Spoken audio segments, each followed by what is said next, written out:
Make sure to comment, share, subscribe, and all that. Welcome to the J. Roos Theory. I want to talk about Tommy Fury and Jake Paul. I've been watching a lot of training footage. I've watched highlight reels of both, and I've come to the conclusion after watching Tim Witherspoon too. He was showing some flaws in Tommy Fury that I had noticed. Like, he'll stick his hands out for defense instead of putting them back like this. He would talk about his balance, and I was telling Tim, I was like, he could use you in his corner. And I believe he said something like, yeah, he could use his help, and think he'd be willing to do it. But I see a lot of holes in Jake Paul as well, because he keeps his feet very far apart and he gets hook happy. And against a faster fighter like Tommy Fury, if you get hook happy, you can get countered with a lot. And Jake Paul, he looks okay when he's hitting the pads and, training and stuff. But when he fights in the ring, he seems to not do the things that he's doing in training. I noticed that with Deontay Wilder too. Deontay looks like he moves great and all that when he's training with Malik Scott, but in the ring, he's not really implementing what he does in training camp. I still think Tommy Fury's going to win. Now, they had a press conference today, and Jake Paul made an offer to Tommy Fury, that something about if Tommy Fury wins, he'll double his money. And if Jake Paul wins, then that means that Tommy Fury walks away with nothing.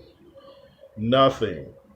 And Jake Paul was talking about how that John Fury, his dad, seemed to agree to the terms before he did.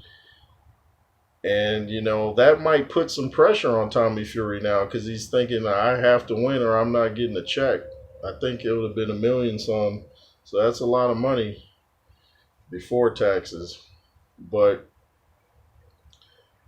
maybe John Fury overloaded Tommy Fury's back. I don't know. I think he can handle the pressure. And I'm going for Tommy Fury because I see some things that Jake Paul does in training that looks downright wicked. He's doing some weird stuff. And if you got to try to go to those measures to win your fights, then, I got to go with Tommy Fury. So we know the Furies are believers. So this might be a spiritual battle more than a physical one, more than talent. I saw that happen with Holyfield and Mike Tyson. Mike Tyson was humbled. I saw that happen with Tyson Fury and Deontay Wilder.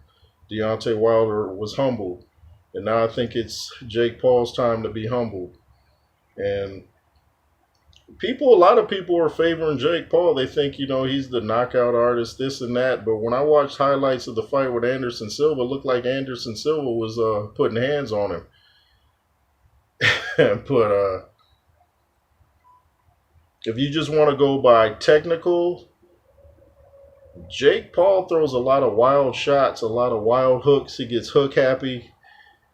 And, Tommy Fury, he throws a lot of fast shots. And he looks like the bigger guy.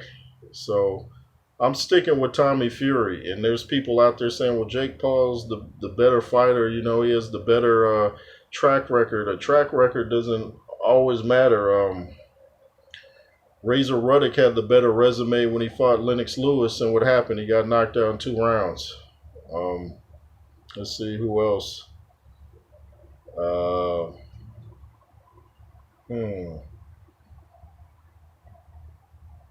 I think Michael Moore probably had the better resume when he fought Big George Foreman. Of course, I'm talking about George Foreman's comeback career, not his earlier career. Michael Moore probably had the better resume, but what happened? George Foreman, the 44-year-old, knocked out the 26-year-old. So I'm saying Tommy Fury will win, but I think it'll be by decision. He predicts a knockout. I think he'll win by decision, and I think Jake Paul might get exposed here. If he goes hook happy, he'll definitely get exposed.